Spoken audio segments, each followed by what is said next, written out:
Enflammée, Isabelle Maréchal est brûlante de chaleur humaine. Isabelle Maréchal. Est-ce que vous mangez du poisson et pas que le vendredi? Vous savez que les tensions commerciales nous poussent à repenser nos achats. C'est une très bonne chose. On essaye d'acheter un peu plus local.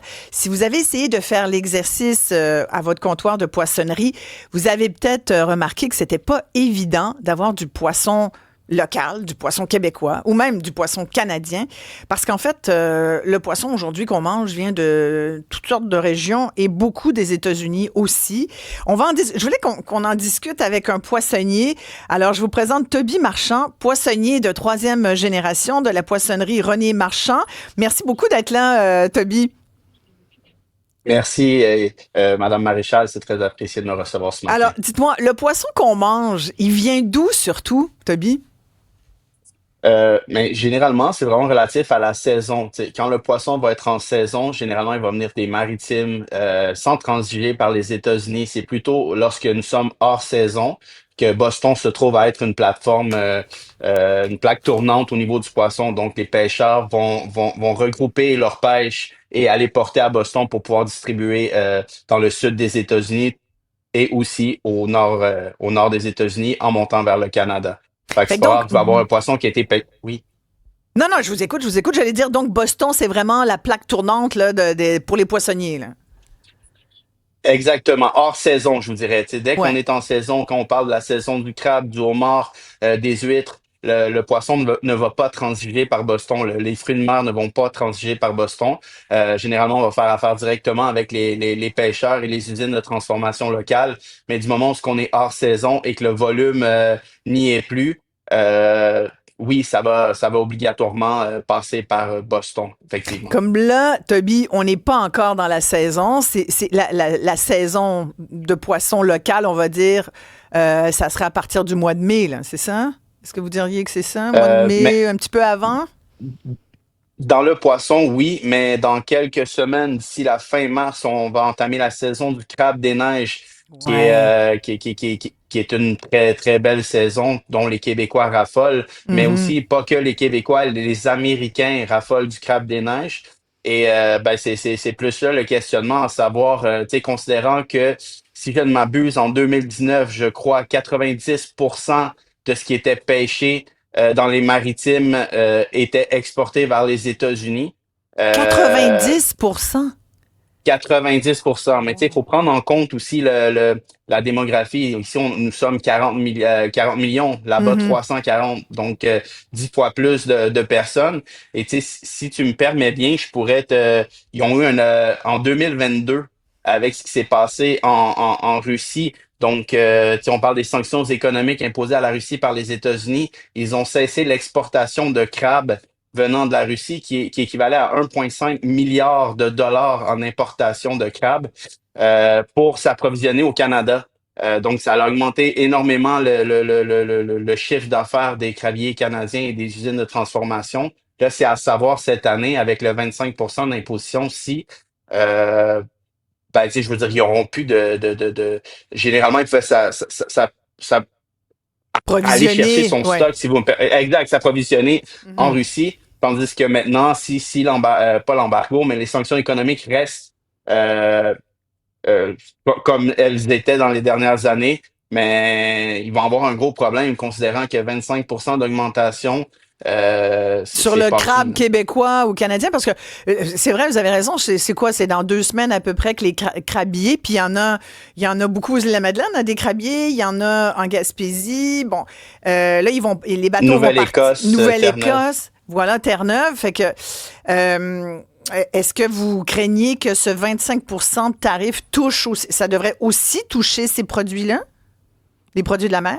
Ben, théoriquement, tu sais, c'est dur à dire, tu sais, surtout que je crois que les tarifs rentreraient en vigueur le 4 avril, donc une semaine Ouais, après le début de la pêche. le 2, ouais. Euh, Mhm. exact, le 2, pardon. Et donc, c'est à voir si justement ces tarifs-là rentreront en compte ou aura un impact sur le prix pour nous, même savoir qui va payer la facture, considérant si la baisse. Puis tu sais, ce qui arrive, c'est que dans les dernières années, je dirais les 30 dernières années, les Américains étaient en tant que pour les pêcheurs était Client numéro un. son plus fidèle partenaire, Ben client oui. numéro un, ce qui fait en sorte que tu sais, si du jour au lendemain ils décident de lever les feutres en bon québécois, on se retrouve avec de l'inventaire à ne plus savoir quoi en faire. Donc, ça va savoir est-ce qu'ils vont sortir, n'en pêcher autant. Fait que, tu sais, les crabiers sont pour avoir parlé avec certaines personnes avec qui nous faisons affaire depuis plusieurs années, tu sais, sont beaucoup dans l'interrogation en ce Ouais, moment fait. par rapport à ce qui va se passer au-delà de la saison. Mais après Et, le crabe, on parle aussi du homard. oui. Donc, Et c'est le même principe. Tu sais, je- faut je y vous aller. écoute, Toby, oui. Oui, oui, oui, non. Donc, c'est le même principe. C'est sûr que les Québécois, Canadiens, on est des grands consommateurs de homard, ce qui fait en sorte que la portion exportée est beaucoup moindre. Reste que on parle de beaucoup de volume exporté aux États-Unis. Quel peut avoir, quel serait l'impact des 25 mettons là, que ça s'applique aussi sur les produits de la mer, même si on pourrait dire, comme Donald Trump, je l'imagine bien se faire des parties de crabe à Mar-a-Lago, fait que lui, on sait qu'il fonctionne à son intérêt propre, il pourrait dire I won't touch crab people, I won't touch them, I won't touch great guys, love crabs, love lobsters. Fait que peut-être que, tu sais, c'est le même qui marche. On sait jamais. Alors, vous pourrez, Effectivement, effectivement. on peut tout espérer, mais mettons que ça s'applique quand même. Quel impact ça aurait sur les prix du crabe, les prix du homard aussi? Puis ça nous touche vraiment beaucoup. Là. Ça touche beaucoup de travailleurs de l'industrie des poissons puis des fruits de mer ici au Québec. Là. Mais ça Et des serait à consommateurs, voir. bien sûr. Oui. Exactement, ça serait à voir. C'est quoi le plan B? Tu sais, ils sont à établir un plan B en ce moment. Est-ce que la facture va être absorbée par les usines de transformation, les pêcheurs en partie, et refiler l'autre moitié, considérant que la devise américaine est plus élevée. Donc, c'était un marché intéressant de ce côté-là. Voilà. Le Pour taux de nous, change ici, pourrait compenser. Donc, le taux de change pourrait aider. en partie, oui. Ouais. En OK. partie, oui. Tandis que ici, c'est de savoir, tu sais, il y a beaucoup de gens me posent la question de savoir est-ce que le prix va être moins dispendieux, considérant que si on exporte moins aux États-Unis, mais ce qui arrive, c'est que les pêcheurs, les frais courants, sortir le bateau et tout le tralala, fait en sorte que, tu sais, c'est quand même très, très dispendieux. Fait que Ah oui. ça reste à voir. On est encore dans l'interrogation, mais je crois que, tu sais, on va travailler fort pour amener les meilleurs prix sur le marché pour nos consommateurs, nos clients. Ouais, les gens ne savent pas à quel point. Juste un crabier, là, un bateau qui va à la pêche au crabe, là, c'est des millions. Là. C'est des bateaux aujourd'hui là, qui sont tellement performants. C'est assez impressionnant. Là. Je voulais qu'on C'est vienne. excessivement cher. Ah ouais, ouais. Vous avez une poissonnerie de génération, Toby Marchand. Je disais, vous êtes propriétaire de la poissonnerie René Marchand. Troisième génération. Donc, vous en avez vu passer du poisson puis des mollusques et tout. Je sais que vous vous êtes adapté. Alors, vous avez quand même sorti un peu des poissons américains. Vous avez changé certaines choses. Vous avez remplacé le fameux American Red Snapper par du Red Snapper. Comment on dit ça en français, Red Snapper? C'est de la dorade? C'est quoi? Vivano. Du Vivano qui vient plutôt de Colombie-Britannique. Mais est-ce qu'on est quand même un peu dépendant des poissons américains, vous diriez? J'ai bien compris, là, hors saison, là. C'est-à-dire, en ce moment, Euh, l'hiver, là, on n'a comme pas le choix, là. oui, mais tu sais, que ça transite par Boston, on n'a pas le choix. Mais tu sais, je suis encore apprécié que le poisson en général, les pêcheurs vont venir des maritimes, donc Golfe du Saint-Laurent, tout ce qu'on peut penser au niveau des maritimes en montant Nord-Amérique, c'est vraiment juste une question de logistique de transport. Tout est envoyé Ah là-bas. oui. Fait que, tu sais, d'un œil, tu peux dire, bon, le poisson est américain, mais il ne fait que transiter par le Boston pour revenir ici. Ce qui est un peu dommage considérant le conflit actuel. Mais Complètement. oui, on finit par puis tu sais, généralement dans nos comptoirs, si je me base sur nos commerces à nous, dans nos comptoirs, je vous dirais que 90% de ce qu'il va y avoir en comptoir n'a pas transigé par les États-Unis, n'est pas un produit américain, ce qui fait en sorte que ça a très peu d'impact Hmm. pour nous personnellement, qui transige très peu avec les États-Unis. Euh, En général, même en saison ou hors saison. Donc, mais oui, tu sais, la clientèle, on le voit chez la clientèle en général qui nous demande est-ce que ça a passé par les États-Unis, est-ce que c'est un poisson américain?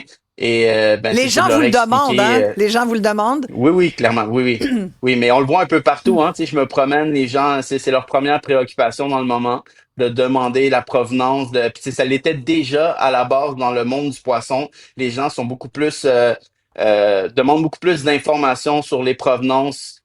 Donc, tu sais, pour nous, ça fait pas de différence. C'est juste que maintenant, les États-Unis font partie des places à éviter, comme la Chine anciennement. Ouais, c'est ça, exactement. Les huîtres, elles viennent d'où, les huîtres qu'on mange?